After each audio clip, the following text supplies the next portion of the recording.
Alright, time for the book report. I read this bad motherfucker. Slaughterhouse 5. What a kick-ass name for a book. Should be the name of a heavy metal band, baby. Slaughterhouse 5. Fuck. You know Slayer wish they had that first. They're like, Slaughterhouse 5 is taken. Fuck. Pantera. Could have been the Slaughterhouse 5. Written by Kurt Vonnegut. You know what Kurt Vonnegut makes me think of? Varsity Blues. Duh. When James Van Der Beek is fucking on the sidelines and he should be looking at the playbook, he's reading Kurt Vonnegut. I'm not sure if it was this book or not. I don't know. Playing football in West Canaan was the best part of your life. I don't want your life. Should have had that fucking roll. Anyways, Kurt Vonnegut, Slaughterhouse 5. What is this book about?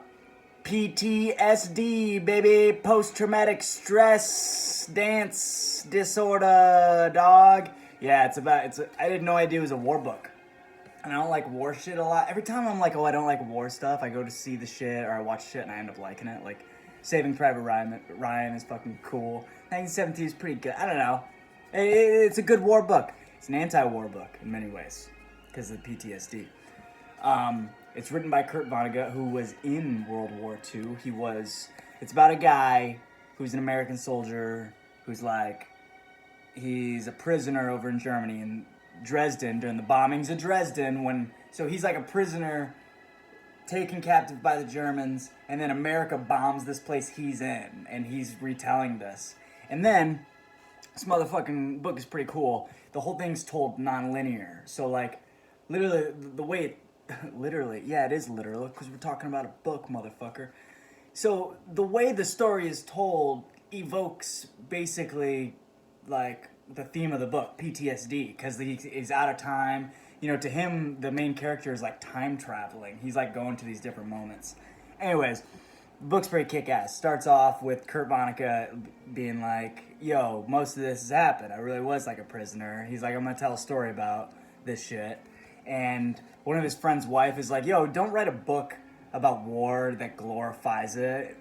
You know, it's little kids go off to war, you know? Like, people that are 18, because we watch Black Hawk Down, and we see fucking Eric Bana rocking the shit, and we're like, all the soldiers must be sexy as fuck with that grizzled facial hair. And it's like, most of them, they all look like me, like a little baby bitch, you know? They really do. Those are who's doing the killing. So he offers to call it like the Children's Crusade, so that's why the book, it's kind of clever, you know, Slaughterhouse 5 or the Children's Crusade. Pretty cool. So anyways, him and a buddy are going back to Dresden to go check the shit out. He hasn't been since, and I think Kurt like really did this shit. And then he's like, I'm gonna write a story and it will be about this character called Billy Pilgrim. And Billy Pilgrim, he's Kurt Vonnegut to some extent. But it's funny, man. Like, you think it's going to be about war, and then Billy Pilgrim's just spouting off about, like, hand jobs or blow jobs, and it's like, you know, that's what great art is. You take something boring, and you add, like, some really dorky sexual humor to it. You basically take, like, fucking some Van Gogh shit, and you give some Kevin Smith dialogue over it, and everyone's like, that is the shit! Because that's how we all feel. I don't know. You gotta make it relatable to the audience, and everyone's an idiot, like me. Slaughterhouse 5.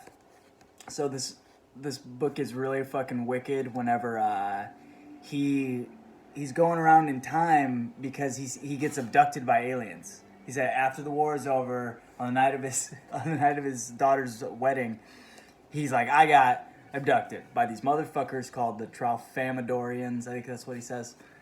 And they take him to outer space, and basically, you know,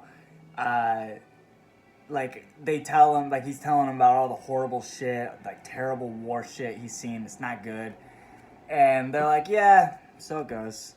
And he's like, oh, that's just how you look at things? Like, they say that, so it goes.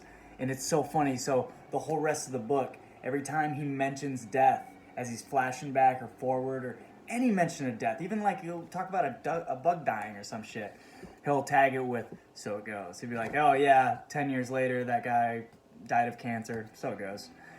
And I was just laughing throughout the book. And then I felt like a need to, like I audibly would say it as I'm reading, so I'd be like, so it goes. Pretty good shit. So he meets these fucking alien people, and they got a whole different outlook on life, you know, because they see in 4 dimensions. And Mr. Billy Pilgrim, he's like, yeah, my life's been so shitty and sad. And they're like, nah, it's fine now, so just worry about now or something. And to them, they don't believe in time, these aliens. They're like, yo, when we look at time, it's like when you look at mountains, you know? Instead of just going up and down, like, we just look at the whole thing and we're like, oh, that was when it was down. That was when it was up. Like when they see a dead person or a person that's dying, they don't even get sad. They just look at it and they go, oh, that person, well, they're healthy. Right now they're not. But they can see the time whenever they were perfectly healthy, you know?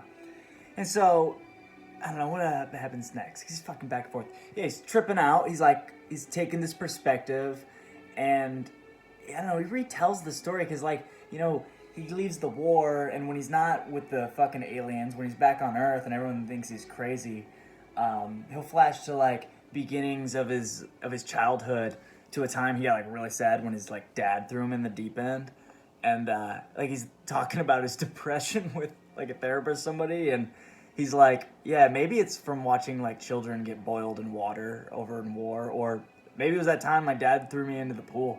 Like, that wasn't good. Anyways, it's funny. I keep, you know, when you read this shit, you laugh, it's good. It's good shit. God damn. It takes like an hour to get to the laugh rather than like a sitcom. It's like Bing Bang Bong, but, you know, they're in there. What the fuck else do I want to say about this book? Slaughterhouse 5. I don't know, it's good. It's good. Yeah, that's all. It's good.